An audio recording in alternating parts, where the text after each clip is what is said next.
ఇక తెలంగాణ ప్రభుత్వం సంచలన నిర్ణయం తీసుకుంది. హైదరాబాద్ జిహెచ్ఎంసీ 300 డివిజన్లకు సంబంధించినటువంటి ఆ ఎక్స్టెన్షన్ మీకు తెలిసింది. ఇప్పుడు ఆ 300 డివిజన్లతో ఉన్న జిహెచ్ఎంసీని కాస్త 3 భాగాలుగా విభజించింది. ఆర్టీవీ మీకు అందరికంటే ముందుగానే చెప్పుకొచ్చింది 3 భాగాలుగా హైదరాబాద్ కాబోతుందని. సో దానిలో భాగంగానే ఇప్పుడు 3 భాగాలుగా అధికారికంగా ప్రకటించింది రాష్ట్ర ప్రభుత్వం. హైదరాబాద్, సైబరాబాద్, మల్కాజ్గిరి ఈ మూడింటిని 3 కార్పొరేషన్లుగా విభజించింది. అంటే ఇకపైన హైదరాబాద్కి 3 మేయర్లు ఉండబోతున్నారు.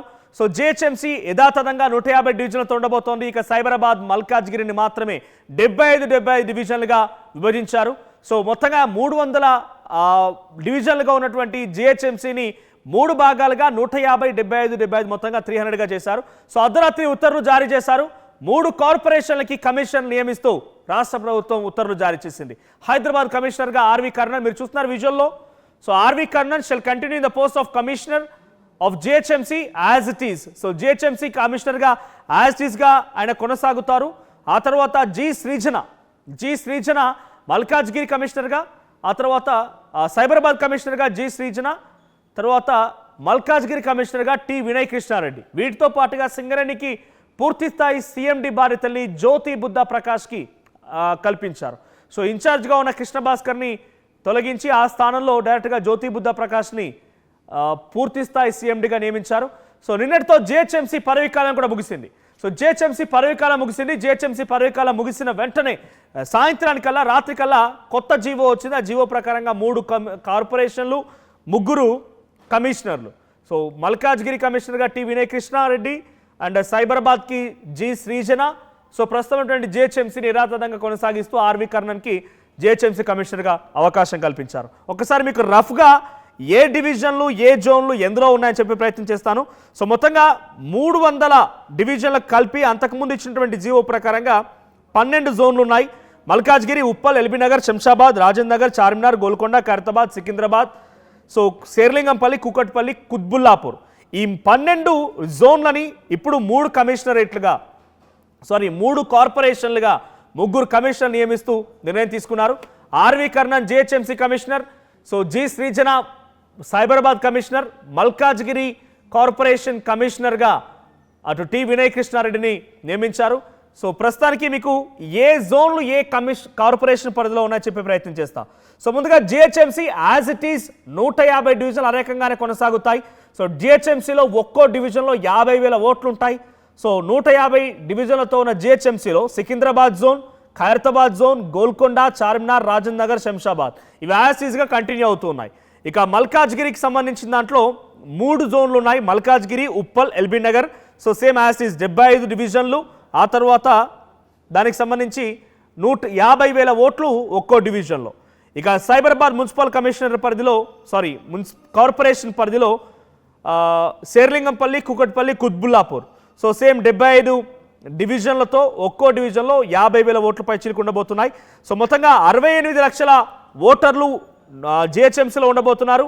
సైబరాబాద్లో 35 లక్షల మంది ఓటర్లు, మల్కాజ్గిరిలో 31 లక్షల మంది ఓటర్లు.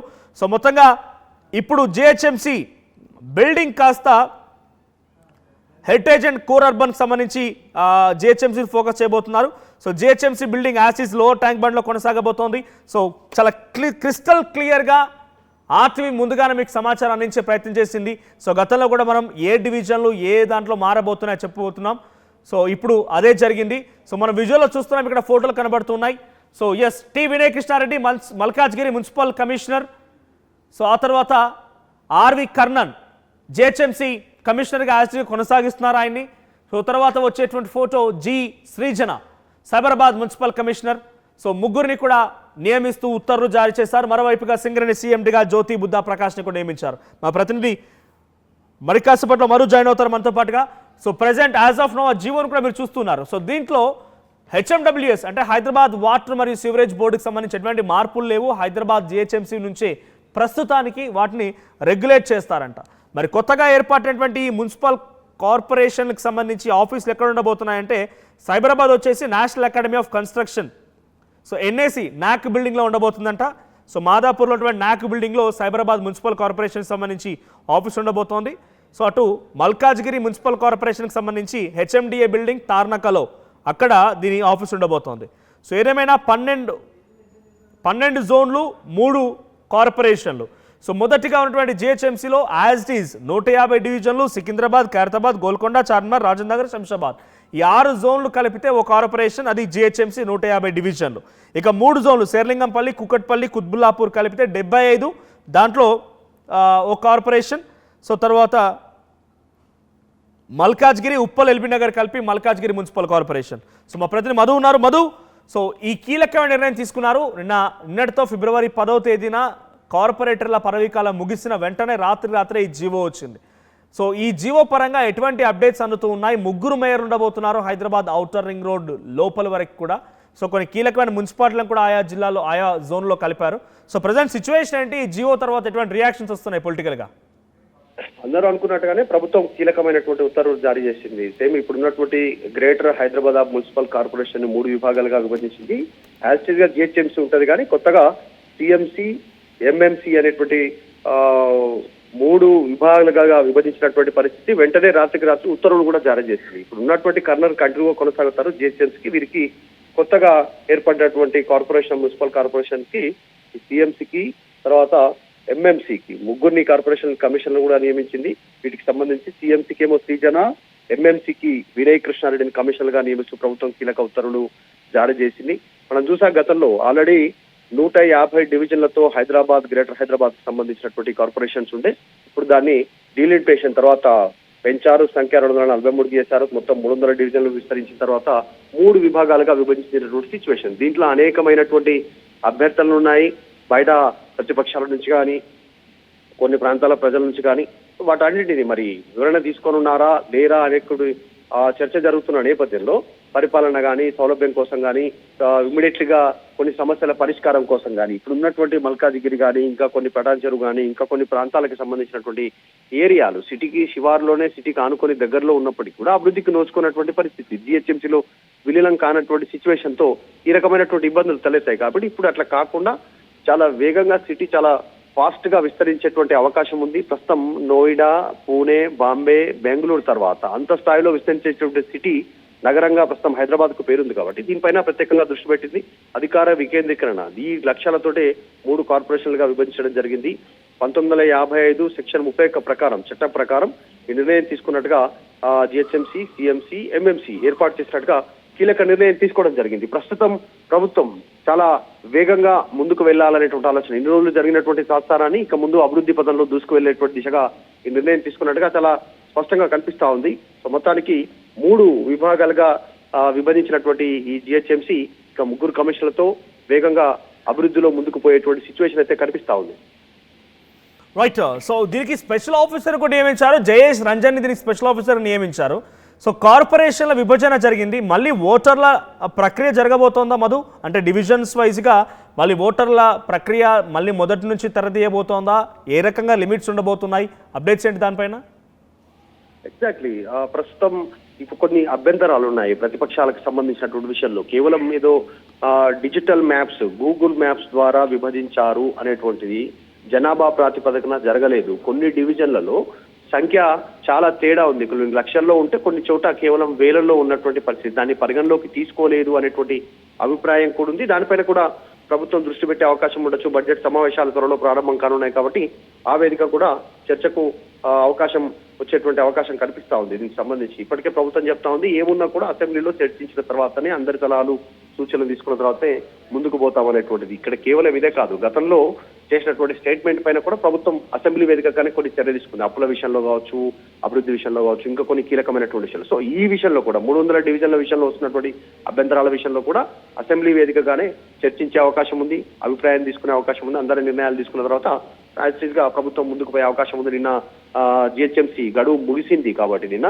ఈ అంశానికి సంబంధించి ప్రభుత్వం కాస్త ఫాస్ట్ గా మూవ్ అవుతున్నట్టుగా చాలా స్పష్టంగా కనిపిస్తా ఉంది. మొన్న ముఖ్యమంత్రి మీడియా సమావేశం నిర్వహించారు. ఆ రోజు కూడా ఎలాంటి సమాచారం ఇచ్చే ప్రయత్నం చేయలేదు ఆయన డైరెక్ట్ గా. సో జరుగుతున్న పరిణామాలను చూస్తే ప్రభుత్వం చాలా వేగంగా ముందుకు పోతున్నట్టుగా కనిపిస్తా ఉంది.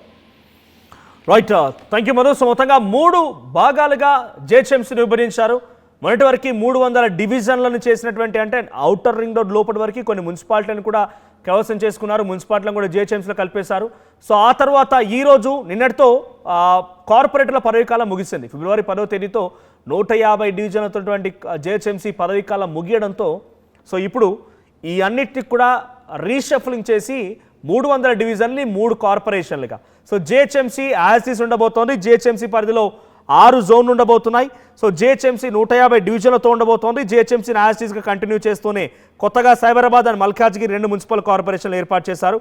సో దాంట్లో జిహెచ్ఎంసీలో ఉన్నటువంటి municipal corporation GHMC greater Hyderabad municipal కార్పొరేషన్లో 6 జోన్లు ఉండబోతున్నాయి. సికింద్రాబాద్, ఖైరతాబాద్, గోల్కొండ, చార్మినార్, రాజేంద్ర నగర్ అండ్ శంషాబాద్ ఇవి యాసిస్ కంటిన్యూ అవుతున్నాయి. ఇక సైబరాబాద్ మున్సిపల్ కార్పొరేషన్ పరిధిలో ఉన్నటువంటి షేర్లింగంపల్లి, కూకట్పల్లి, కుత్బులాపూర్ ఈ 3 జోన్లు ఉండబోతున్నాయి. So Malkajgiri, Uppal and LB Nagar ఈ 3 జోన్లు ఉండబోతున్నాయి. సో ప్రజెంట్ ఈ 3 కార్పొరేషన్లకు సంబంధించి స్పెషల్ ఆఫీసర్గా జయేష్ రంజని కూడా నియమించినట్టు తెలుస్తోంది. సో 3 కార్పొరేషన్లకి 3 కమిషనర్లు నియమించారు. సో ఆర్వి కర్ణని కొనసాగిస్తూ సైబరాబాద్కి జి శ్రీజన, ఆ తర్వాత మల్కాజ్గిరికి టి వినయ్ కృష్ణారెడ్డి నియమిస్తూ నిర్ణయం తీసుకున్నారు.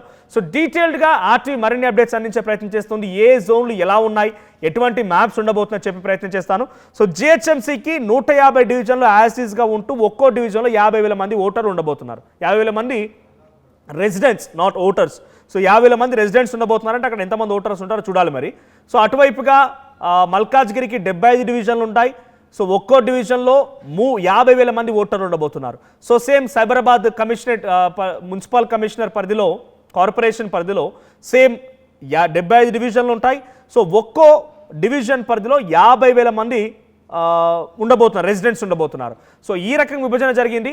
సో మొత్తంగా 6 జోన్లతో కలిపి జిహెచ్ఎంసీ 3 జోన్లు కలిపి మల్కాజ్గిరి అండ్ సైబరాబాద్ని వేరువేరుగా మున్సిపల్ కార్పొరేషన్లుగా చేశారు. సో ప్రస్తుతం కొన్ని మున్సిపాలిటీలని, గ్రామ పంచాయతీలను కూడా ఆ మున్సిపాలిటీలో కలిపేసి ఆ మున్సిపాలిటీలో మళ్ళీ జిహెచ్ఎంసీలో కలిపేశారు. ఇప్పుడు కొన్ని అంటే మేజర్గా చేంజెస్ ఎక్కువ కనిపిస్తోంది. మున్సిపాలిటీలు, గ్రామాలని కలిసింది Malkajgiri and Cyberabad municipal corporation పరిధిలోనే.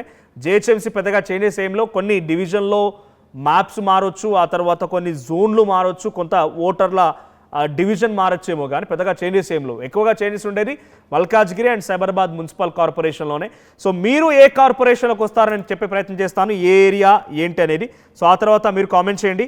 సో ప్రజెంట్ నేను చెప్తున్నటువంటి మల్కాజ్గిరి మున్సిపల్ కార్పొరేషన్ కింద కీసరా, అల్వాల్, బోయినపల్లి, మౌలాలి, మల్కాజ్గిరి, గట్కేసర్, కాపరా, నాచారం, ఉప్పల్, బోడుప్పల్, నాగోల్, సరూర్ నగర్, ఎల్బీ నగర్, హయత్ నగర్ ఇవన్నీ కూడా మల్కాజ్గిరి మున్సిపల్ కార్పొరేషన్ కింద రాబోతున్నాయి.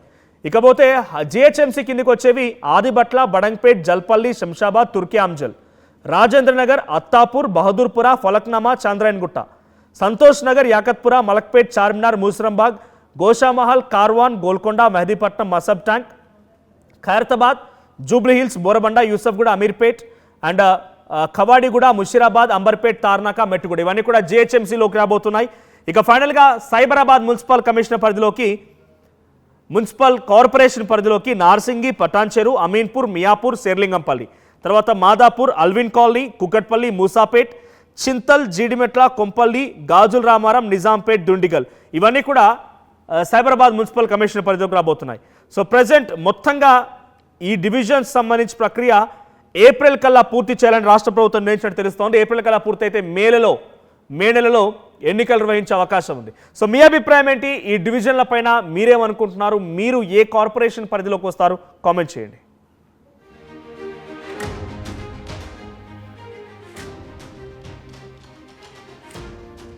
రైట్, ఇదొకటే కాకుండా మరోవైపు నిన్న వచ్చినటువంటి జీవోలో సింగరేణి సీఎండీని కూడా మారుస్తూ నిర్ణయం తీసుకున్నారు. సో కృష్ణ భాస్కర్ ప్రస్తుతం ఆయన సింగరేణి ఇన్ఛార్జ్ సీఎండీగా ఉన్నారు. ఆయన్ని పూర్తి స్థాయిగా ఆ బాధ్యతల నుంచి తొలగించి ఆ బాధ్యతల్ని జ్యోతి బుద్ధ ప్రకాష్కి అప్పగించారు. దానికి సంబంధించి జీవోను కూడా చూస్తున్నారు మీరు. సింగరేణి సీఎండీకి సంబంధించినటువంటి నియామకానికి సంబంధించి జీవోను కూడా చూస్తున్నారు. So Jyothi Buddha Prakash, secretary to government SC development is transfer to the post of chairman and managing director Singareni collieries company. So Krishna Bhaskar స్థానంలో ఈయనని అపాయింట్ చేశారు జ్యోతి బుద్ధ ప్రకాష్. సో మరిన్ని అప్డేట్స్ ప్రజల్ని మరుస్తుండగా ఉన్నారు. రైట్ మధు, సో జ్యోతి బుద్ధ ప్రకాష్ని పూర్తి స్థాయి సింగరేణి సీఎండీ బాధ్యతల్లో నియమిస్తూ ప్రభుత్వం ఉత్తర్వులు జారీ చేసింది. సో కృష్ణ భాస్కర్ వెళ్ళిన తర్వాత, కృష్ణ భాస్కర్ ఇన్ఛార్జ్గా ఉన్నారు, బలరాం నాయక్ వెళ్ళిన తర్వాత పూర్తి స్థాయి సీఎండీ లేరు. సో ప్రజెంట్ జ్యోతి బుద్ధ ప్రకాష్ నియమించింది. సో దీనిపైన గవర్నమెంట్ ఎలా ఉండబోతోంది, ఎటువంటి యాక్షన్ తీసుకోబోతోంది, తర్వాత ఫర్దర్గా సింగరేణి అనేది ఇప్పుడు ఒక హాట్ టాపిక్. ఎందుకంటే ఒక 9 కోల్ బ్లాక్ అని, లేకపోతే సైట్ విజిటింగ్ సర్టిఫికెట్స్ అని రకరకాలు ఉండబోతున్నాయి. సో జ్యోతి బుద్ధ ప్రకాష్ సంబంధించి నియామకం పైన ఎటువంటి రియాక్షన్స్ వస్తూ ఉన్నాయి? ఎగ్జాక్ట్లీ ప్రభుత్వం యంత్రాంగంలో చాలా కీలకమైనటువంటి మార్పులు చేర్పులు చోటు చేసుకుంటూ ముందుకు వెళ్తా ఉంది. దాంట్లో మొన్నటి వరకు కృష్ణభాస్కర్ ను అదనపు బాధలతో ఉన్నారు ఆయన. బలరాం వెళ్ళిపోయిన తర్వాత ప్రస్తుతం సీనియర్ ఐఏఎస్ అధికారి బుద్ధ ప్రకాష్ ను సింగరేణి కాలరీస్ కంపెనీ లిమిటెడ్ కి చైర్మన్ అండ్ మేనేజింగ్ డైరెక్టర్ గా నియమించడం జరిగింది. ప్రస్తుతం ఎస్సీ అభివృద్ధికి సంబంధించినటువంటి శాఖ కార్యదర్శిగా జ్యోతి బుద్ధ ప్రకాష్ కొనసాగుతా ఉన్నారు. దాంతో పాటు ఆయన ప్రస్తుతం ఇప్పుడు సింగరేణి కాలరీస్ కంపెనీ లిమిటెడ్ కి చైర్మన్ అండ్ మేనేజింగ్ డైరెక్టర్ గా నియామకం అయ్యారు. పూర్తి స్థాయి బాధ్యతలు తీసుకోనున్నారు త్వరలోనే. దీనిపైన ప్రత్యేకంగా దృష్టి పెట్టారు. కేవలం ఇక్కడే కాదు, ఇంకా కొంతమంది సీనియర్ ఐఏఎస్ అధికారులను సభ్యసాచిని తర్వాత ప్రస్తుతం ఉన్నటువంటి బాధ్యతలతో పాటు ఈ ఎస్సీ అభివృద్ధి శాఖ ప్రధాన కార్యదర్శిగా కమిషనర్ గా కూడా ఆయనకు అదనపు బాధ్యతలు అప్పగించారు. ఎందుకంటే బుద్ధ ప్రకాష్ ని Singareni chairman and managing director గా నియమించడంతో ఇంకా కొంతమంది కీలకమైనటువంటి అధికారులు కూడా బదిలీ అయ్యారు. దీనికి సంబంధించి ప్రస్తుతం గిరిజన సంక్షేమ శాఖ బాధ్యతల్లో కూడా ఆయన కొనసాగేటువంటి అవకాశం ఉంది సభ్యసాచి. తర్వాత కాత్యాయని దేవిని ప్రజావాణి రాష్ట్ర నోడల్ అధికారిగా బదిలీ చేశారు. State finance corporation joint managing director గా కూడా కొనసాగేటువంటి అవకాశం ఉంది. సందీప్ కుమార్ సుల్తానియా ప్లానింగ్ విభాగంతో పాటు తెలంగాణ రిమోట్ సెన్సింగ్ అప్లికేషన్ పైన కూడా ఆయన పనిచేసేటువంటి అవకాశం ఉంది. ఇది ప్రధానంగా రైతు భరోసా కింద, రైతు బంధు కింద, రైతు భరోసా నిధులకు సంబంధించిన విషయమైన ప్రత్యేకంగా ఫోకస్ చేసే అవకాశం ఉంది. ఇంకొకటి కీలకంగా ప్రస్తుతం గత కొంతకాలంగా చర్చ జరుగుతా ఉంది. ఎందుకు సింగరేణికి సంబంధించి పూర్తి స్థాయి సీఎండీని నియమించలేకపోతున్నారు అనేటువంటి ప్రస్తుతం సీనియర్ ఐఏఎస్ అధికారి జ్యోతి బుద్ధ ప్రకాష్ ను నియమించడంతో ప్రభుత్వం తెలంగాణ రాష్ట్ర యంత్రాంగాల్లో కొన్ని కీలకమైన మార్పులు చేసుకుంటూ పోతున్నటువంటి విధానాన్ని ప్రస్తుతం చర్చ జరుగుతోంది. విధానం పైన ఇదంతా కూడా పరిపాలన సౌలభ్యం కోసం అధికారులను ఎప్పటికప్పుడు బదిలీ చేస్తూ వేగంగా పనులు చేయాలి, ముందుకు పోవాలి, అవినీతి ఆరోపణలు రాకుండా అనేటువంటి దానిపైన నిర్ణయం తీసుకుంటున్నారు అనేటువంటి చర్చ అయితే జరుగుతా ఉంది. సో వీటితో పాటు ఇంకా కొన్ని కీలకమైనటువంటి ఐఏఎస్ అధికారులు కూడా బదిలీ అయినటువంటి సిచ్యువేషన్. దివ్య దేవరాజన్, తర్వాత మయాంక్ మిఠల్, వీళ్ళంతా కూడా రఘురామ్ శర్మ, వీళ్ళంతా కూడా ప్రత్యేక కార్యదర్శులుగా నియమిస్తూ వాళ్ళందరికీ ఉత్తర్వులు జారీ చేస్తూ ప్రభుత్వం నిర్ణయం తీసుకున్నారు. కార్యదర్శి రామకృష్ణ. సో ప్రస్తుతం చర్చ జరుగుతా ఉంది. మొత్తానికి సీఎండీగా సింగరేణికి సంబంధించి బుద్ధ ప్రకాష్ నియామకం కావడంతో చర్చ జరుగుతా ఉంది. Right, thank you Madhu. So మొత్తంగా సింగరేణి సీఎంగా ప్రస్తుతం ఇన్ఛార్జ్ బాధ్యతలను కృష్ణ భాస్కర్ స్థానంలో పూర్తి స్థాయి బాధ్యతల్ని బుద్ధ ప్రకాష్ నియమిస్తూ నేను తీసుకున్నారు, జ్యోతి బుద్ధ ప్రకాష్. సో ప్రజెంట్ సింగరేణి అనేది ఒక హాట్ టాపిక్. రాజకీయ వేడికి, రాజకీయ రణరంగానికి సింగరేణి యొక్క కారణమైంది. మరి ఇప్పుడు దాన్ని ఎలా సార్ట్అవుట్ చేస్తారు ఈ అధికారి? సో ప్రస్తుతం ఆయన ఎస్సీ డెవలప్మెంట్ సెక్రటరీగా పనిచేస్తున్న ఆయనని పూర్తి స్థాయి బాధ్యతలో సింగరేణి సీఎండీగా బాధ్యతలు ఇస్తూ ప్రభుత్వం నిర్ణయం తీసుకుంది. సో ఎటువంటి విధంగా ఉంటుందో చూడాలి. సో ప్రజెంట్ కీలకమైనటువంటి అధికారుల మార్పు చేర్పులతో రాష్ట్ర ప్రభుత్వం పలు జీవోలను జారీ చేసింది. సో మరీ ముఖ్యంగా జిహెచ్ఎంసీ 300 డివిజన్ని 3 కార్పొరేషన్లుగా, ఆ తర్వాత 150 డివిజన్ల జిహెచ్ఎంసీని 75 మల్కాజ్గిరి, 75 షేర్లింగంపల్లితో పాటుగా సింగరేణి సంబంధించి సీఎండీకు నియమిస్తూ నిర్ణయం తీసుకోవడం సంచలనంగా మారింది. సో ప్రజెంట్ ఈ హ్యాపనింగ్స్ పైన, ఈ మార్పు చేర్పుల పైన అటు సింగరేణి కార్మికుల్లో కానివ్వండి, జిహెచ్ఎంసీ పరిధిలోని ప్రజలుగా మీరు ఎలా చూస్తారు? కామెంట్ చేయండి. అసలైన తొలి వెలుగు. ఫాలో వాట్సాప్ @తొలి వెలుగు అఫీషియల్.